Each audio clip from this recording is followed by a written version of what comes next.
for me, it's like I see myself as like, you have to be aggressive. Like I race aggressively. You have to be aggressive when you get there. There's no friendship. You have to go out and just be competitive. I saw they made a few rule changes this week, so maybe they are, because it's still a growing sport, maybe they are looking ways to try and make it better. And like you said, it could be a case where they have, like Eric had, maybe more of a ranking system down the line. But going more specific on those rule changes, is there anything there that popped out for you that went, "Ooh, I can take advantage of this rule," or they were just generic enough rules that there's not much there in them? Yeah, the sled pull rule, I think is a good change because it's not really fair. Like Sandy, who came second in the Elite 15, he was penalised. So basically, if you step on the line twice, they can make you pull it 5 meters and then pull it back, and it's like a 45 second. It's actually the worst penalty you can get. Now they've changed it just to pull it 5. So yeah, I think that's a good change. The rest fairly similar. Like I don't think it'll make much of a difference. I do think Hyrox, before I kind of went off bashing them about the time element, they are working on it. They are improving. It's a new sport. It's growing. Like they put on these events and they're exceptional. Like they go on time. They're incredible events. Like they're all extremely well organized, like really well run.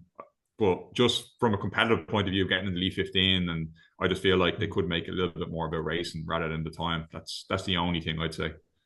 Are you training for Dublin? Yeah, yeah.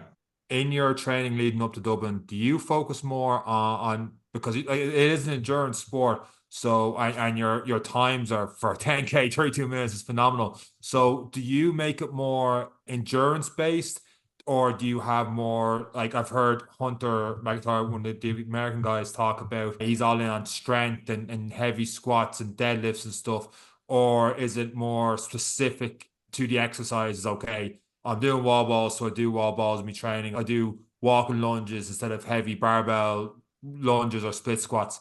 How do you roughly dictate your training, Yeah. like 12, 15 weeks out from an event Before like this? before you answer, Sean, are you doing Dublin? No, no, I'm doing Dublin. I'm down there as a social media guy to watch some friends and gym members suffer throughout it. So I was there I was last year, just and I was just wondering why you took out a notepad there and told Sean to talk real slow. Go I'm And if you wouldn't mind telling me, Sean, what breakfast and what jocks do you wear? Yeah. will you Come let on, the Sean, man I answer just the wanna question, know. damn it? For fuck's sake, Sean, it was a good question. You might as well give him the answers he's looking for. Yeah.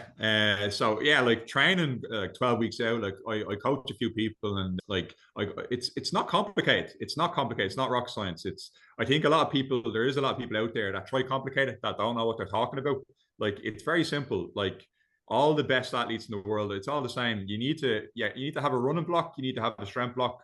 Separate them, because like if you focus on your running, it's one energy system over the other. So if you focus on your running, you're going to develop that energy system, develop your strength, and then 6 8 weeks out, combine the two into Hyrox kind of specific movements, and that's it. I wouldn't recommend doing a lot of simulations, because I feel like new people getting into the sport, they're doing way too many simulations. Like you're not going to get better at Hyrox doing a simulation, because you're going to run at the same threshold pace, you're going to ski at the same threshold. You need to be doing like interval runs, you need to be doing interval skis, you need to be like attacking specific stations, like going from a run to a sled pull, doing that 3 or 4 times, building up that resistance, rather than just doing simulation after simulation. So yeah, I'd say just taking blocks. I take a running block, I take a strength block, and then a couple of weeks out, combine the two.